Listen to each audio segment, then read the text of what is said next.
When are mods that you pay for not paid mods?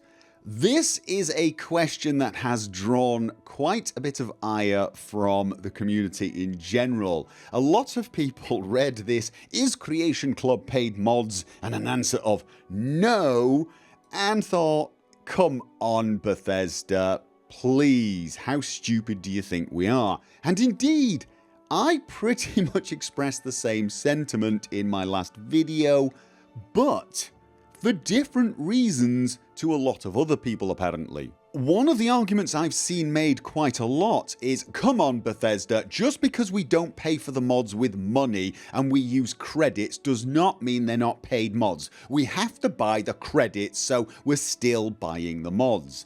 And I don't think that's what Bethesda meant when they said these were not pay for mods. I think what they meant was these are not mods. Of course you have to pay for them. Nobody is stupid enough to think that paying with credits that you bought is not paying for something. I honestly think they're trying to say they're not mods. That's what I assumed when I read this statement. And at the time I thought to myself, you know what, you're being nitpicky, you're trying to use a semantic argument to make this look better. But after thinking about it for a while, after calming down, I have to admit I may have been wrong.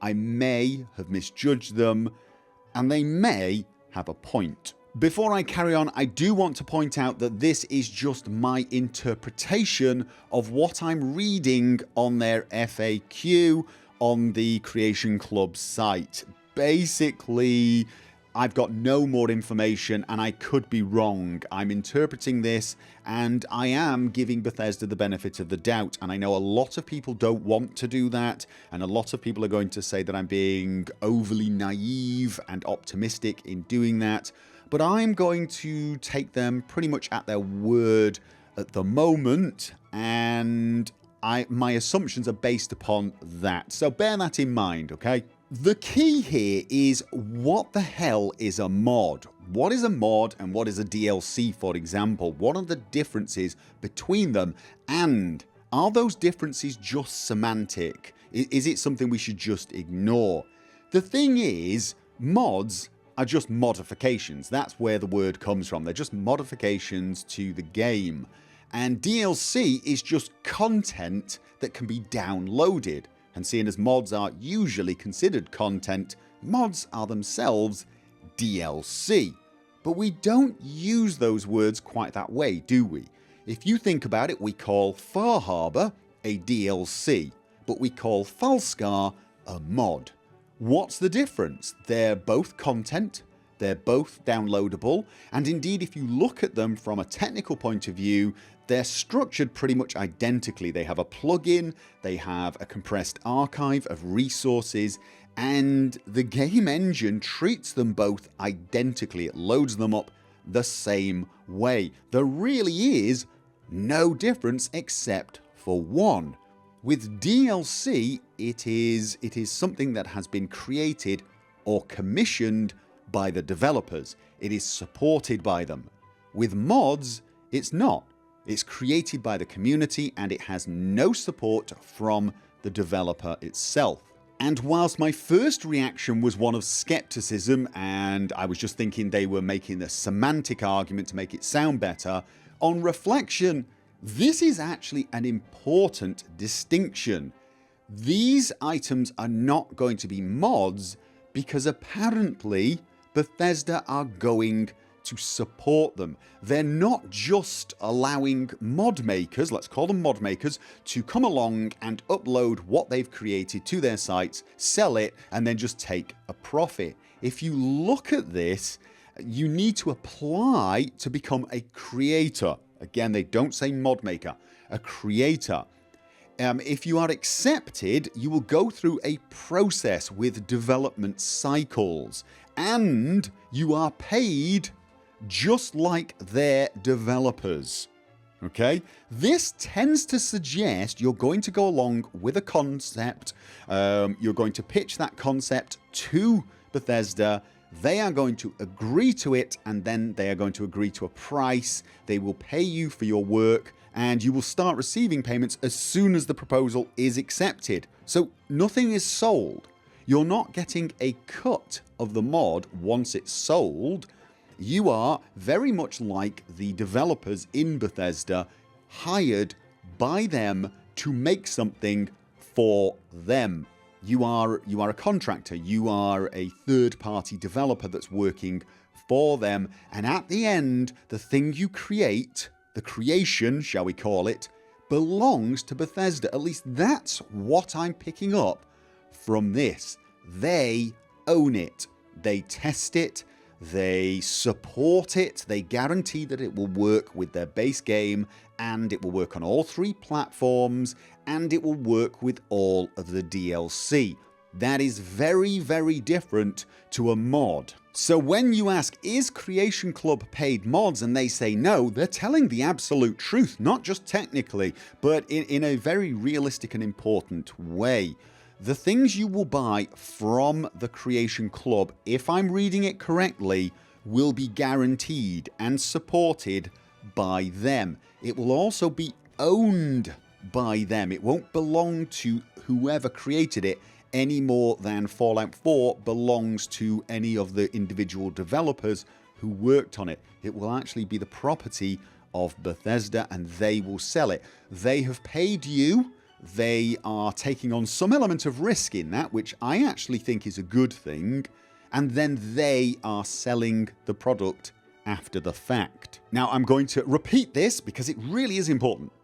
This is my interpretation, and let's face it, quite a lot of guesswork based upon a very small amount of information. And I still have worries about what they've put on this page, because they've started with weapons and apparel rather than world and new locations.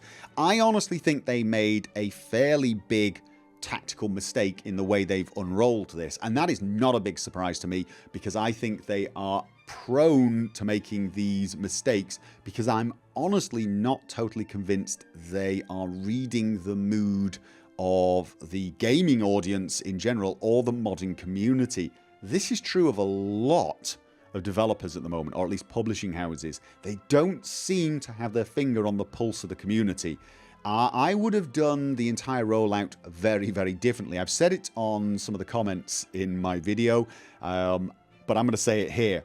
I could have sold this for Bethesda far better. I'm not offering my services, Bethesda, but I could have. I could have rolled out, I could tell you exactly how you could roll this out in a way that was far more palatable and would have got the message across better if I'm right about what the intentions are here. Anyway, that's enough blowing my own horn, so to speak. The thing is they do state, we've looked at many ways to do paid mods and the problems outweigh the benefits.